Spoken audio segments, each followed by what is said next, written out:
And we're here to talk about Aggretsuko there, bud. Nice little Netflix original anime about the greatest one to ever play in the show.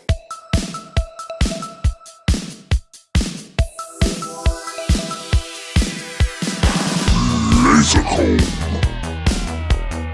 We are not going to panic. What the heck even happened to you, man? Vengeance. Shrimp Daddy! Ha ha ha ha! Give him a hockey stick! What am I, fucking magician, man? Am I some kind of fucking magician, man? Fucking nerd! Big nerd! Whatever. It's not like we're professionals anyway. And I'm not sorry anymore. Time to bake brain. Every day, yes. What is the airwolf of trains? What's going on there, you fucking hosers? Welcome to the latest episode of the Lazor Comb podcast, the show where we rally it up with the boys and talk about random episodes of fucking TV shows. I am your one of your best buds over here, Christopher Siege. And I'm your other best bud. A little bit late to recording here because I had to run out for an 8-pack of Lucky and some darts before I came in for recording here. And turns out that we're doing the comb with the laser. And fuck! I thought we were watching a documentary about the great one. Yeah, the greatest one to ever go to the show. The great one himself. The great one himself.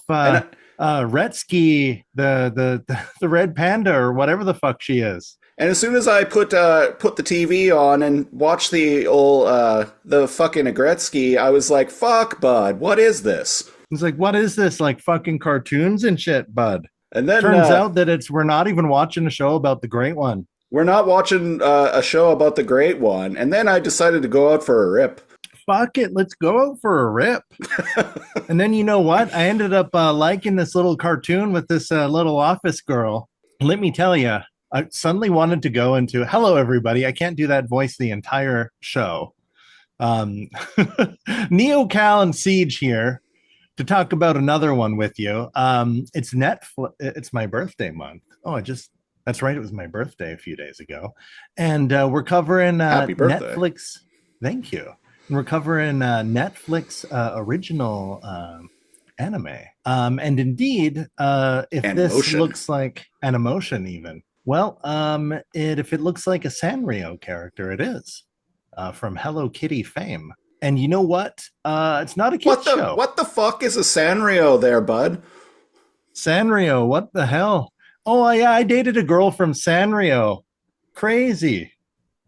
She was a real Sanrio sniper, eh? What the hell did I got?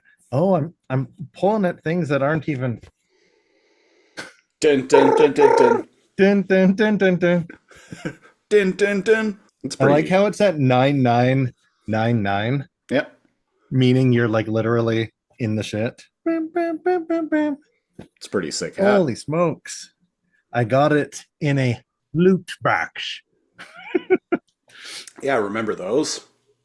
Remember those? Almost shameful to even talk about that. I saw Loot a boxes. I saw a girl posting on one of those like thirst trap like subreddits, of which I do follow quite a few, and Of which I am subscribed to more than one. I think it was in big titty goth girlfriend. Big titty goth girlfriend. But yeah, she was wearing that reversible Daredevil and Punisher toque that we both have. And I was like, ooh, fuck yeah, bud. Oh, fuck yeah, bud. I'm from the Great White North, where it's cold as fuck. Ooh, fuck yeah. Fucking rights. Oh man, I wish that video wasn't so fucking accurate. So I'm out there having a dart with fucking Buddy, and fucking Buddy gets a cigarette burn on my coat, and I'm like, fuck, bud, because the coat was real new and kind of nice, right? So just started feeding them left Just and start- right. Just started feeding them the right left. All right, enough about going for a rip. If you haven't seen it, it's the unofficial search "Going for a Rip." It's the unofficial Canadian national anthem. Yeah. I don't make the rules. Yeah, we don't make the rules. Just the the Canadian YouTube does. But yeah, what is Lazor Comb and what do we do here? Well, every episode we watch a different TV show. It needs to be finished its run, so it can't be currently running, and can't be like sports, game shows, reality TV. The line has come close sometimes to that.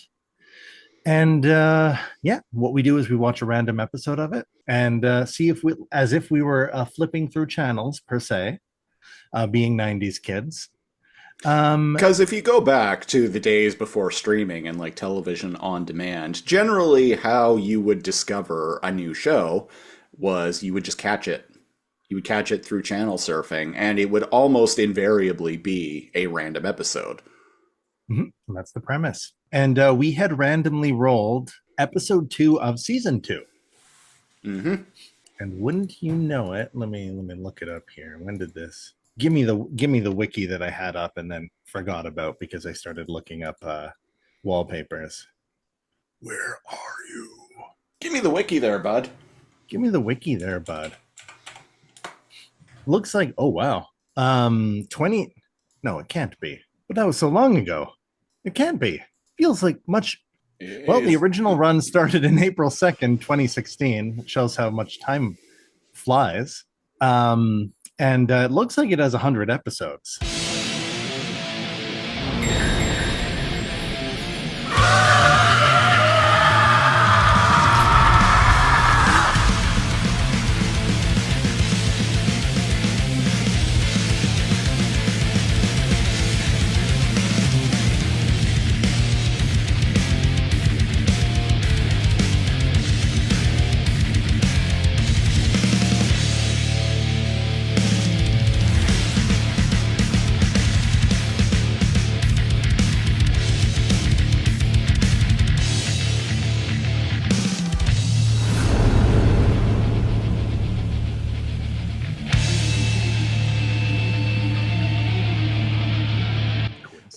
Well, the original run from 2016 was when it was shorts on TBS.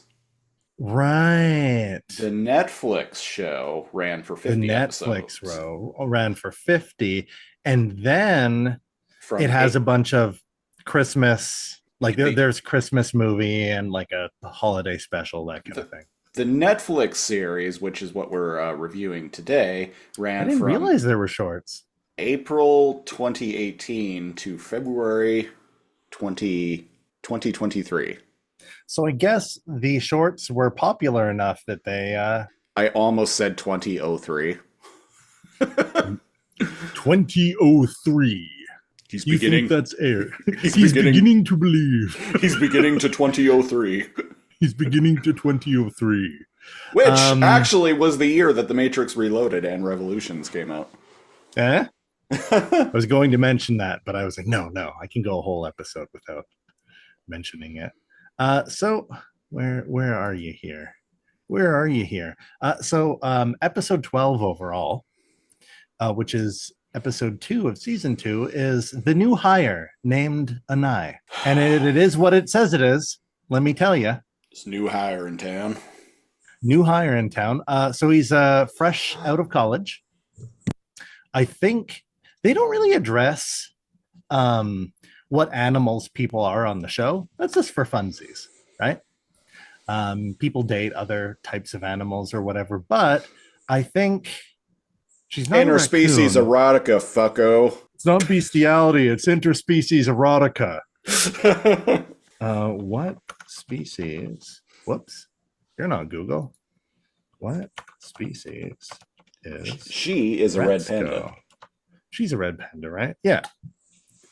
And she works in an office. I think the accounting part of a company that I can't remember the name of right now. It's like Carrierman Trading Co. And she looks soft spoken and innocent. She's in the accounting department.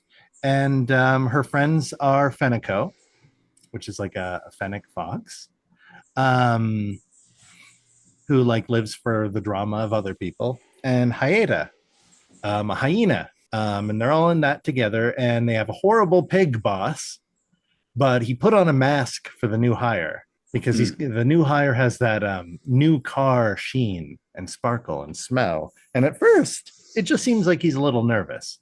And I believe Anai is a prairie dog. What is he? I mean, it doesn't matter. I'm just finding. I have no idea. A Japanese badger.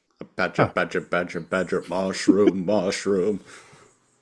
I didn't That's actually how you tell how old we are. I know, right? If you know badger, yeah. I actually didn't really put a lot of thought into what kind of animals they were. I was just like, I didn't.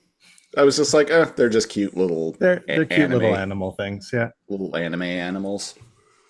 And there are some higher up boss bitches. One is an eagle, I think, or like a hawk, and one is like a gorilla. And those are her. They're like higher up in the company, and they all like kind of became friends. And they go to karaoke with her, where they find out that Retsuko likes death metal. We don't see that much in this episode. Not much. And she might even pursue that a little bit in later seasons or later episodes. So if our review of it piques your interest, or if you're interested in watching it yourself, there's some payoffs in the show. But the beats of it are stressful things happen. And in her head and in her mind, there's this like slow buildup of that like speed metal. And it gets louder and louder as she like reaches her breaking point. And then after an episode or two, shame we didn't get to hear her like go nuts in this one episode. There's kind of like an exploding point in the episode. And whether it's in karaoke or in person, it like bubbles to the surface, and that's her outlet. And she hides it from people. So what this is it's drama comedy about like office life. But one thing that's interesting, they don't push it too hard. It is set in Japan, and there are different work standards and expectations of people in Japan. So you get like a little glimpse about like you always arrive before the boss and you always leave after the boss. One, I don't agree with that. Fuck that. But again, Japan, not I was gonna say not Canada or the US, and definitely not Europe. I hear that workers have rights in Europe. I know. Don't get mad at me. I heard it from a friend of mine. And they get 12 weeks vacation. Right away. Yeah. I don't have to work there for like 8 years first. Yeah. Oh, and there's parental leave for both parents. And it's longer and it's paid. Who would have thought? Yeah, here I think the mother gets like 3 months, and I think the father gets like 5 days. Sounds about right. Yeah. Wow, that's it. Yeah. I think it's like a year in like France or Germany or something like that for the mother, and like 6 months for the father. But like in Norway, like the superior countries, like Belgium or Norway or like something like that, it's like 2 years both. Also, you generally don't work bank holidays. Whereas here, like, unless you work for the government or in a trade. Unless you're a government. Yeah. You're going to be working bank holidays. Right. But that's apparently not really a thing over in Europe. No. And you know what? 5-day things are starting to melt. 5-day work weeks are starting to melt away. Well, certainly not here. Certainly not here, and certainly not in Retsuko land. So her main character's name is Retsuko, or if you're of King of the Hill persuasion, Retsuko. And the show is called Aggretsuko. It's a play on the words, you see, between aggressive or angry, and the main character's name, Retsuko. So what you're saying is it has nothing at all to do with the Great One. So what I'm trying to say is it has nothing to do with the Gretzky. I don't even know how I landed on that.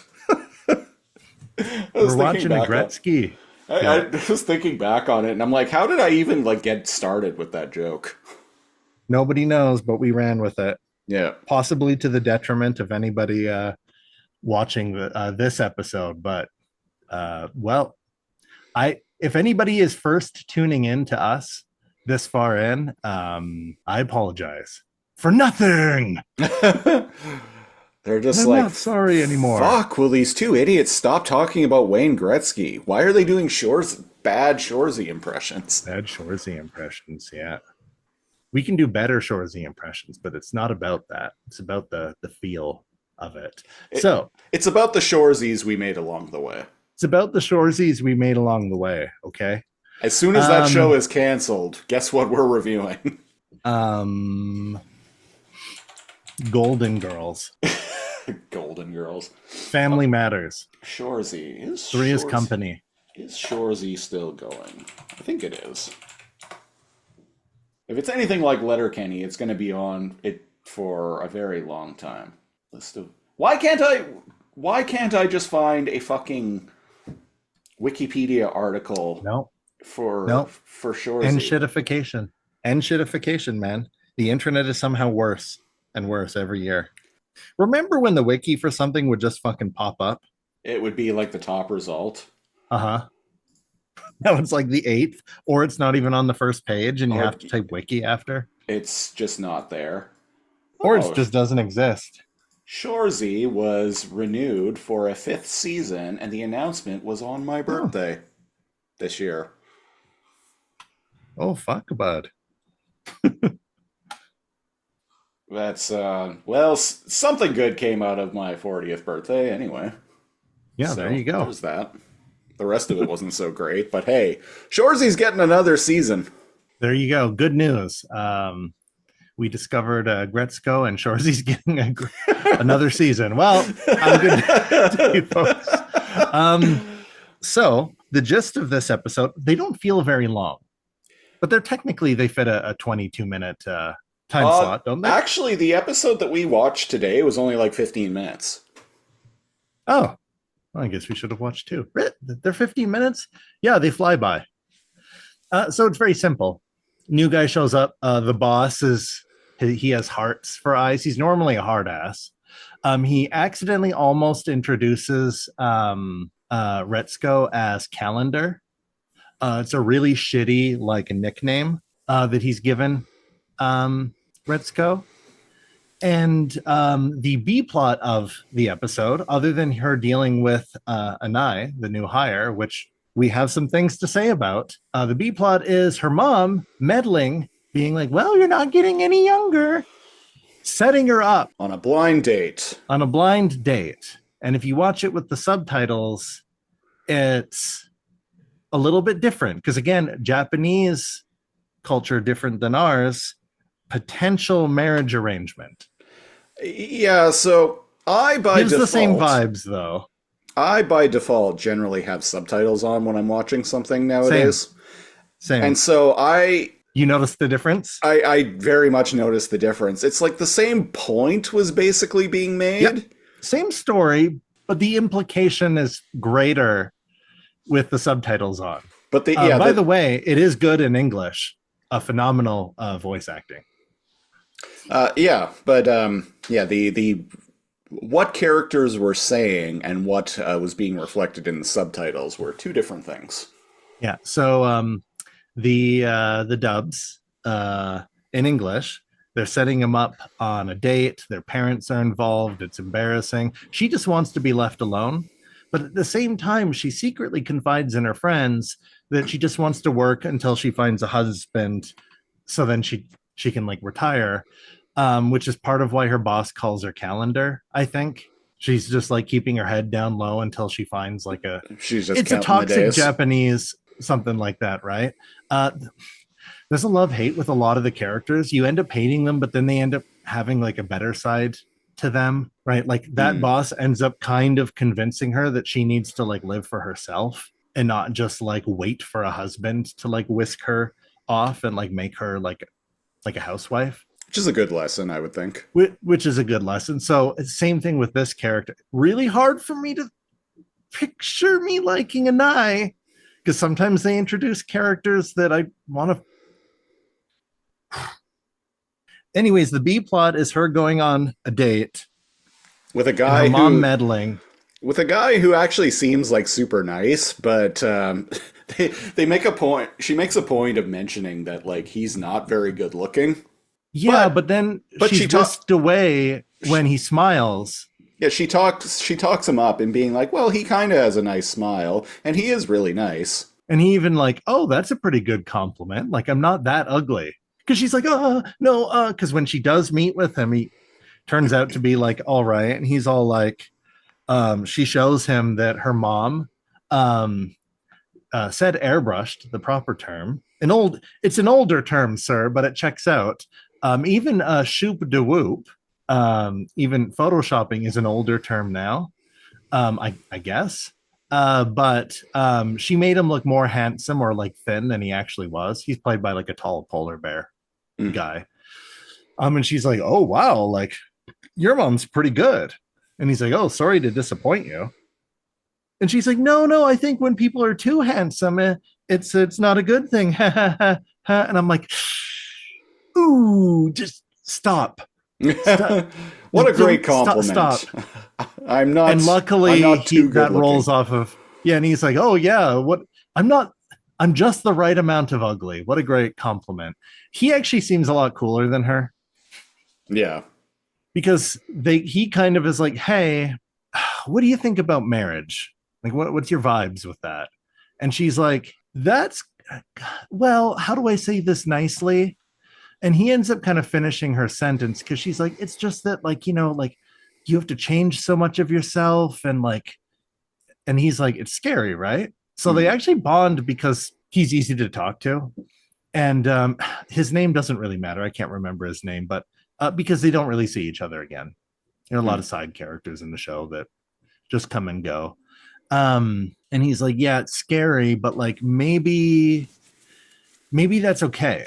Maybe you need to like find out who you are, like along with somebody else. And it's supposed to be scary, but very much so that it applies to younger, older, I guess, gents. Well, not really. Younger millennials to older millennials, where it's like when do you get married? And like women have a biological clock and like parents are meddling but like you also have like work and you just want to be like left alone. So it's like her mom's helping her get what she wants, but she also doesn't want her mom's help. You know, a trend I've noticed on TikTok, and I've actually run into this IRL a little bit too, is there's a bit of elitism with younger millennials. Oh? In that they don't really consider elder millennials to be millennials. And they're like, no, you're not millennials. You're basically just a Gen Xer. I've seen that a lot, or I've seen that a lot on TikTok as of late, and I've seen it in IRL a little bit too, from people who are around like 30-ish. That's weird. Yeah, it is. Indeed. Do they know that like generations made up? It's about the generations we made along the way. It's about the generations we don't make along the way. I just love the memes. It's like boomers to millennials. It's like, oh, like you dang like millennials, like none of you are like having kids. And then it's like also boomers. It's like, why are none of you buying like $1 million homes? You know, like your father and I that got our property with the 12 acres of land for a basket of blueberries and a firm handshake. Gosh dang it. I don't understand why kids these days can't just work hard. What? Why else do you have bootstraps unless you're going to pull yourself up by them? What's the point of bootstraps if you're not going to pull yourself up by them?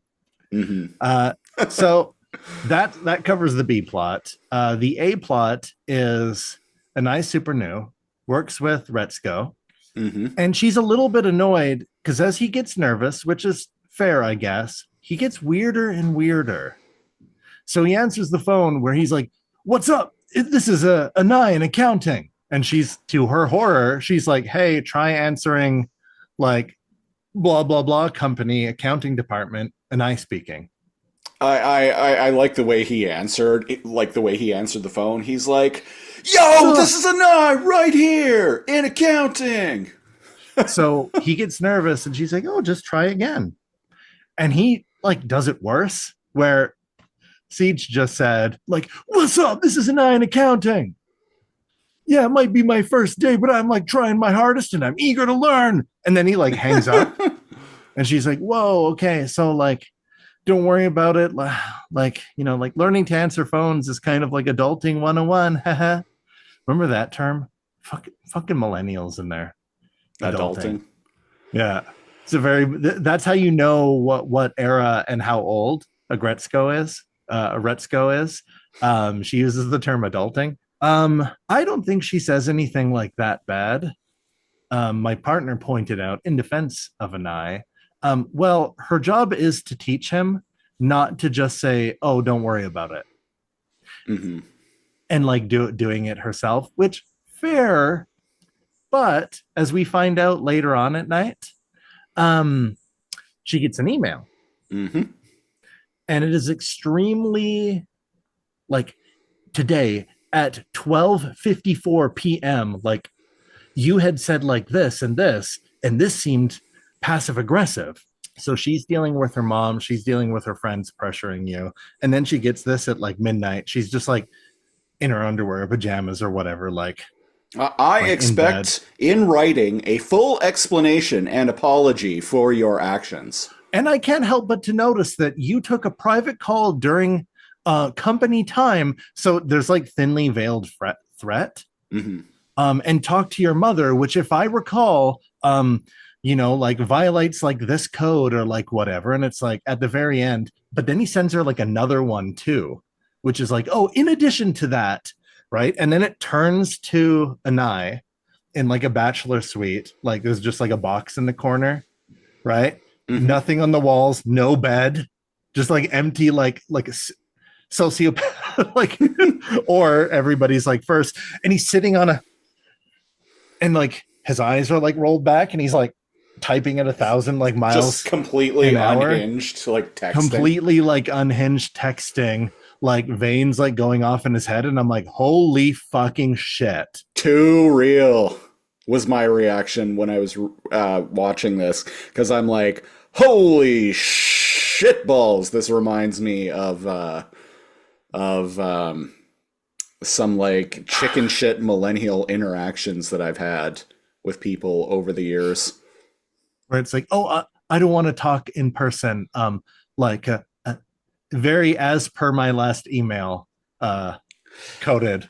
And then she runs into him in because person. Everyone's like, "Oh, you know, he's all right." Like he laughs at my jokes, and he seems nice, kind of new, but like whatever. She runs into him in person in the office the next day in the hall. He's like, "Good morning." He's acting like nothing happened, and she like tries to talk to him about it, and he's like, no, gotta go, and then proceeds to immediately like switch back to his unhinged mode and being like, how dare you talk to me about this in person? I said I wanted your written explanation and apology. And I'm like, I'm just watching this and I'm like, holy fuck, this is you gotta go to really HR. This is and then you know, the metal riff kind of goes do do do do do do do do do do do do, and it builds up, and then she starts going, but instead of like exploding, she's like, "Oh, I'm scared," or whatever. And it's kind of just like she's not paid to train him either. He's just kind of like beside her. And then the episode ends, and I'm like, "What? That's it?" I was tempted to watch the next episode because I need to see what the fuck. Yeah. Anyways, that's the episode. We have a Patreon where we go and talk about Office bullshit and millennial like chicken shit. Anyways, the show works because its drama and comedy are real, even though it's like cute little like Sanrio characters. I have over the years, especially in the tens, when this show was taking place, I have had many interactions just like this, where a quote unquote like friend or whatever, I would just get a wall of unhinged text messages telling me like all of these things that I did that were wrong and that made me an awful and toxic person and demanding an apology. And then you see the person shortly thereafter in person, like IRL, and you're like nothing happened. They act like nothing happened, and then afterward you get another unhinged wall of text from them. I've had that once or twice, and I'm like, nope, I'm too old for this. So as I'm watching this episode of Aggretsuko and watching this go down, I am like, this is too real. Holy shit. Like I said on our Patreon, from the bottom tier and up, you could hear us have some very particular details of similar events to those in this show, where we've kind of vent about that in a rare Patreon exclusive super show. Yeah, we often don't get like into we don't, yeah. We often don't. We usually just like keep it light, talk about like movies or TV shows. What or we video saw, games. the odd personal thing here or there, but never like, all right, listen. we were straight up on the latest episode of the Super Laser Comb Patreon. Super it's rant show. time. We were venting. Yeah. We were venting about some shit. And you know what? It was because of this show. Man, does she even have anybody she can like talk to about? No.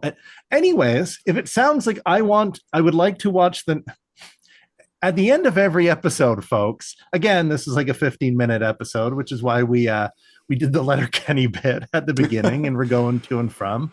At the end of every episode, we ask a little question here. It's not my turn. I'm not hosting. But what I'll throw the ball in your court. What do you think? Any final thoughts on Aggretsuko? I say we Aggretsuko down to the arena there, bud, and I'm gonna ask you, Cal, if you just Aggretsuko down to the arena there, bud. Gloves off, Aggretsuko then, bud. Cal, you just caught a random episode of Aggretsuko. Are you tuning in again? This makes me want to watch the show from beginning to end again.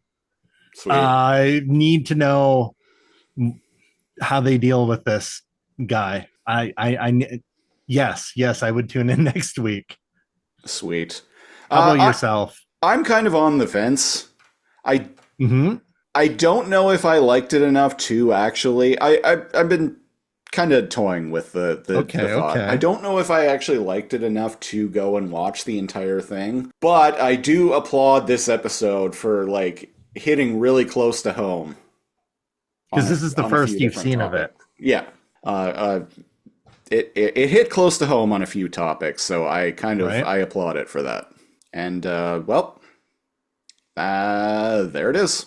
That was episode 125. 125. The Laser Comb 125 podcast. Different.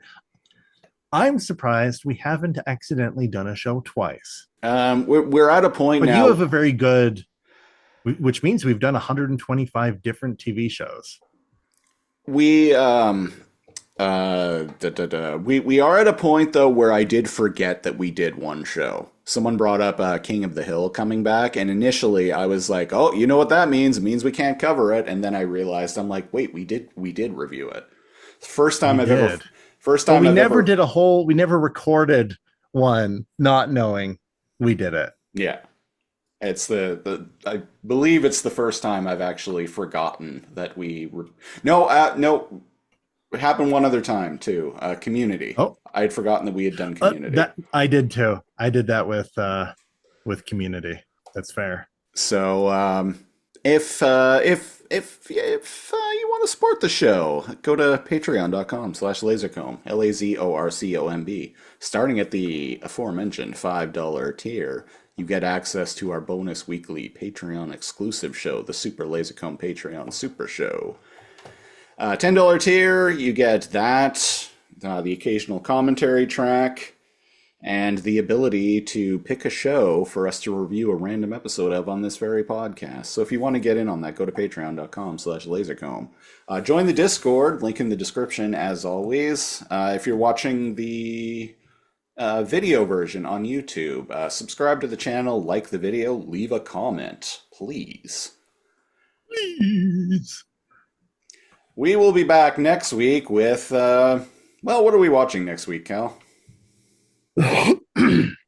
So I was going to throw the ball in your court. Okay.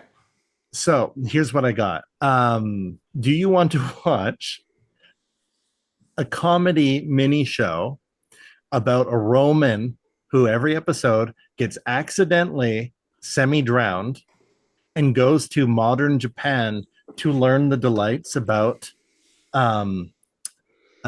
modern baths to take back to ancient Rome with him, or a little show called Castlevania? Let's do Castlevania. So the show I'm talking about is called Thermae Romae, or Thermae Novae Romae, or whatever. And it's cute. They're like 15-minute long, or like even less than that. And it's it has the same gimmick. Nervi, Nomai. Nomai. We're doing Castlevania. All right, so it's time to join the Belmonts, folks. Castlevania Netflix. Of which I've only watched, I think, season 1, maybe 2 seasons of. I watched the first 2 seasons. Oh. And then kind of fell off of it. All right. Gonna hit screen share. Share the screen. Share the screen. Share the screen. It's time for screen share to scream share. Isn't there a Devil May Cry show on Netflix? Yeah, that just premiered recently. Yeah, but we don't know how that's gonna go. So whereas I'm pretty sure there's no season 4 of Castlevania, or season 5. There's 4 seasons, but the last season aired in 2021. It's like years ago. I think I think it's fair to say it's done. Yeah. Only 32 episodes. All right, one random number between 1 and 32, and here we go. Where Dracula stops. 10. 10. That is a season 2 episode. The River. Ooh. Trevor fights off the demons as Alucard uses the distance mirror to locate Dracula's castle, so Scyphia can attempt to complete the locking spell. The locking spell. The locking spell. Oh boy, I can't believe I'm doing this again. It's time for another drink. Isn't this one a drunkard? Or are all the Belmonts drunkards? Who's to say? Who's to say? We'll find out next week. And until then, I've been The Siege, one of your hosts. And I'm NeoCal, your other host. Thanks for listening. We will Belmont you again next time. We'll Castlevania Symphony of the Night to you later. Bye-bye. I'm from the Great White North, right? Like up above the states. Yeah. The big landmass that the rest of the world hates. Fuck yeah. We're like above that. Fucking north, I guess. The big patch of trees where everybody's bored to death. We're just chilling up here, sipping syrup, playing hockey. Before we learn to walk, we can cross-check properly. Just rocking plaid jackets. Chainsaws, we operate them right. Fucking A-right we do, bud. We cut our weight in firewood. Every 20 minutes or so. Smoke break. And if the Leafs make the playoffs, I'll fucking jump in the lake. Fucking buddy comes over to my place the other night and he's like, "You want to go out for a rip?" And I was like, "Fucking right." Yeah. So we hop in the truck and hit the mud and I was like, "Oh, fuck yeah, bud. Just out for a rip, are you, bud? Just out for a rip. Just out for a rip, are you, bud? Just out for a rip."